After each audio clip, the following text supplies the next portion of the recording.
ago, I started writing this book. I had just spent 2 years in East Africa, where I learned 2 very valuable lessons. Lesson 1 is that patriarchy is a motherfucker. A motherfucker that's far-reaching across the globe. Lesson 2 was that the worship of whiteness is a worldwide illness that has left no part of the globe untouched. But that's a story for another day. I got a story about a book I wrote. I wrote a book about my decision to center myself in the narrative of my life. I wrote a book that is a roadmap of how a woman intentionally says no thanks to the message that women across the globe are getting. The message that you should choose every single person except yourself. You should listen to your mama, your man, your minister, your children, the gas station attendant. You should listen to every voice except your own. So I got a story about this book I wrote about a woman who has a fully functioning womb and has no desire to carry a baby in it. I wrote a book about an attractive heterosexual woman of a certain age who does not dream about being offered the blessed prize of legal partnership from a good black man. I got a story about this book that I wrote about loneliness. And in that book, I show you what loneliness looks like when you are the only one and when you're in a room full of people who are supposed to be your mirror image. I wrote a book about how loneliness can creep up on you when you're lying in the bed at night and when you got a gorgeous man you adore snoring right next to you. See, I got a story about a book, but in order to tell you that story about the book, I got to tell you a story about what authors, I got to tell you a story about what authors have to go through to get somebody more than their mama to buy their book. So after I located the ideal publisher for my book, I hired me a publicity manager. She's very good. She's so good that she gave me a lot of shit to do. A lot of shit I don't like doing. The first thing she told me to do, she said, Keturah, you gotta put yourself out there. You gotta go live on Facebook. You gotta get another IG account and go live on there too. You gotta post. You gotta post a lot. You gotta engage, Keturah. Engage with your audience. So I'm a good girl. I was the girl who would remind the teacher she forgot to give the quiz. So I did what I was told. I went on the Facebook and I posted with these very hands in Canva. I created many memes. I put little quotes of my book on those memes. I put quotes of Toni Morrison on those memes. I was posting Chimamanda Adichie, just filling folk with knowledge on my account. I pretty much said everything Audre Lorde ever wrote and thought about writing. All my memes. And then my publicity manager had a little talk and she said, maybe you don't understand. Your audience don't want Toni Morrison. They already got her. Your audience don't care about Audre Lorde. Your audience know who Chimamanda Adichie is. They don't want her. Your audience, they want you. I got a story to tell you about an author who wrote a book and realized she had gotten so used to hiding behind her words. I got a story to tell you about a woman who thought she wanted to be seen until somebody asked her to actually show herself.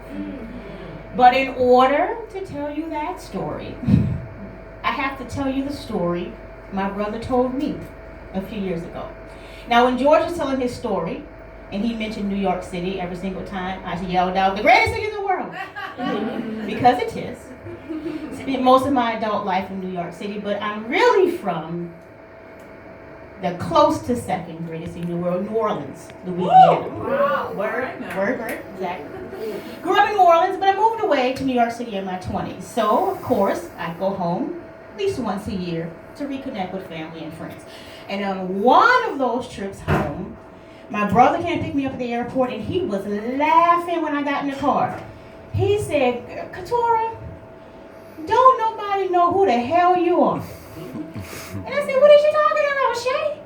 He said, I was chit-chatting. You remember Little Rock from the neighborhood? And I said, yeah, Rock.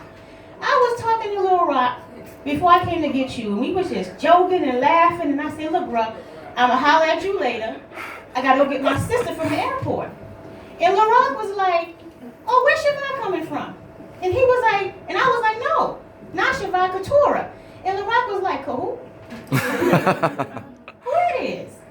You got two sisters? Now, see, my parents divorced when I was young, and me and my siblings spent every summer in our father's neighborhood in Metairie. So my brother was talking to a boy who grew up in the neighborhood too, who was now a man, and who had no idea I existed. He knew O'Shea existed, he knew Israel, he knew Shavon, he knew all of them. He's like, which one was Keturah? Here is what makes this story funny. I wasn't surprised because, as I mentioned before, I grew up in New Orleans, Louisiana. It's a swamp. And in the summertime in New Orleans, Louisiana, it's hot outside. It's mosquitoes outside. It's a lot of kid drama. A lot of kid drama on the streets outside. So I logically chose to stay inside. I was an inside kid. Because inside it was TV. Inside it was ice cream. It was a controlled temperature thanks to air conditioning. Inside was books. I was not an outside kid, so I was not surprised that Lil Rock could not remember me because I didn't go outside.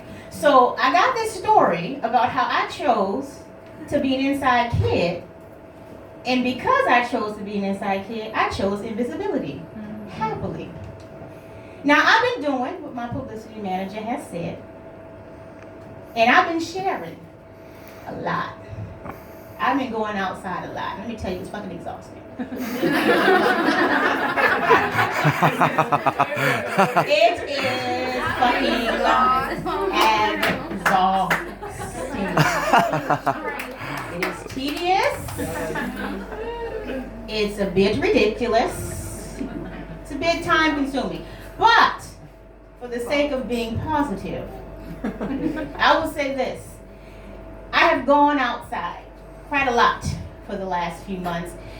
And each time I have gone outside, I have met a new member of my tribe. I have met women who have messaged me and said, I wish I had found your work years ago because I've been silencing myself for so long, I can't recognize my own voice. Wow. I have had women respond to me and say, I need you to talk more about this subject on your podcast because I thought I was fucking crazy.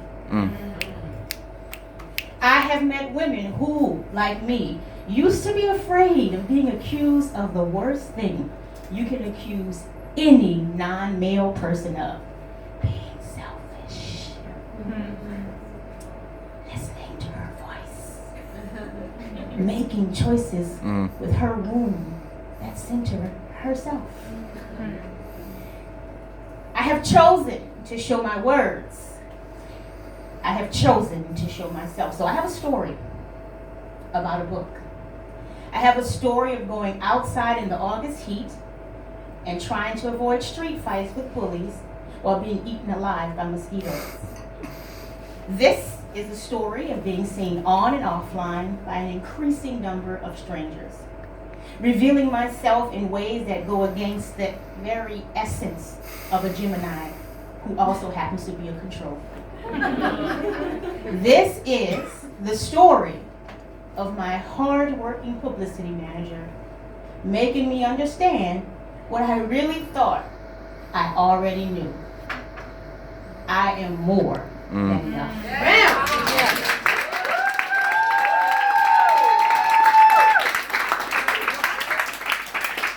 this one?